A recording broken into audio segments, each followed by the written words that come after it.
So এখন আমার hostel থেকে আমি বের হলাম এবং এখানে একটা বিখ্যাত মিষ্টির দোকান আছে যেটা প্যারাডাইস সুইটস নামে পরিচিত। এখন সেটা খোঁজার চেষ্টা করতেছি এবং একসাথে রাতের খাবারও সেখানে শেষ করব।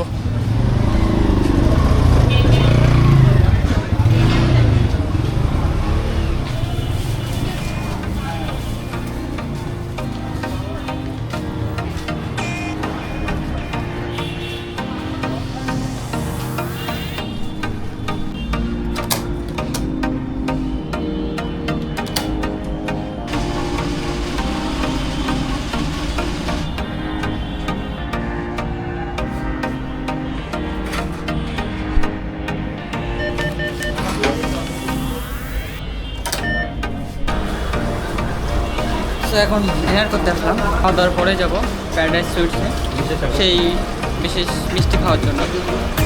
তো খাওয়া দাওয়া শেষ করা যাক।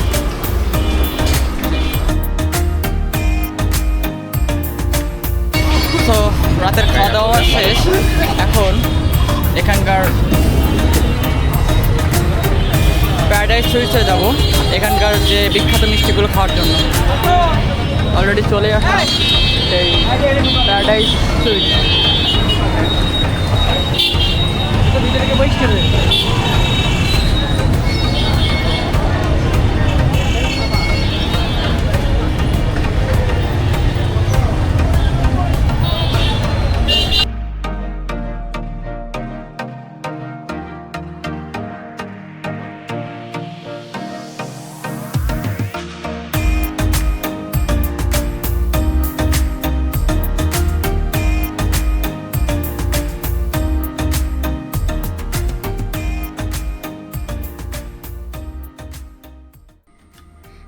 এটা হচ্ছে রাজভোগ অ্যান্ড এটা ভাঙলেই এর ভিতরে ডিমের কুসুমের মতো একটা কি দেখা যায়। খাইতেও বেশ মজার, কিন্তু এটা যেন একটু বেশি মিষ্টি।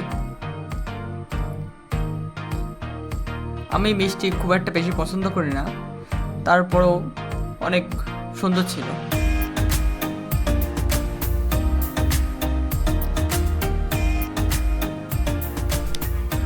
সো বেসিক্যালি আমি সেখানে সন্ধ্যায় পৌঁছাইছিলাম, তাই আমি যে মিষ্টিগুলো খাবো তার অধিকাংশ মিষ্টি সেখানে ছিল না, ফুরাই গেছিল। তাই তারা বলল তারপরের দিন সকালে সেখানে যেতে, তাই আমাকে আবার পরের দিন সকালে ওইখানে যাওয়া লাগে। তারপর আমি আমার সেই পছন্দের মিষ্টিগুলো ট্রাই করলাম। আসলে মিষ্টিগুলো অসাধারণ ছিল।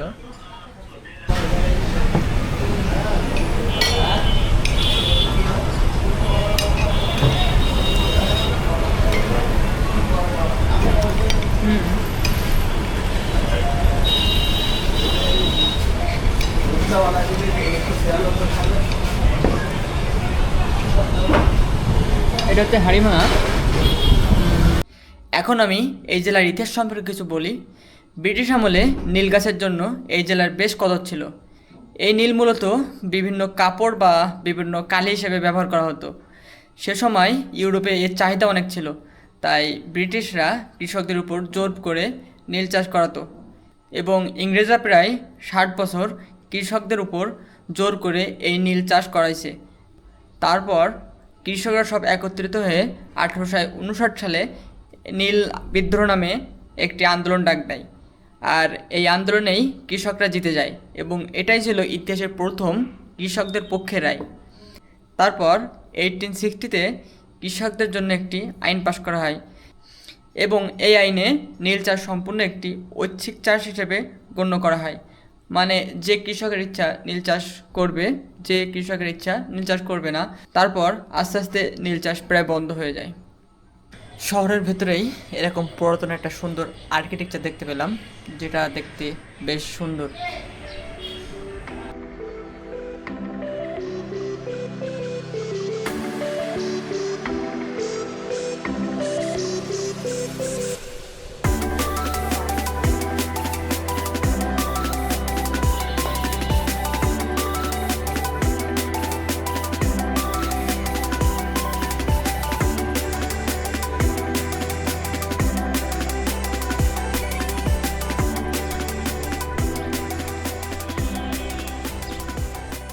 আজকের ভিডিওটা এখানে শেষ করছি।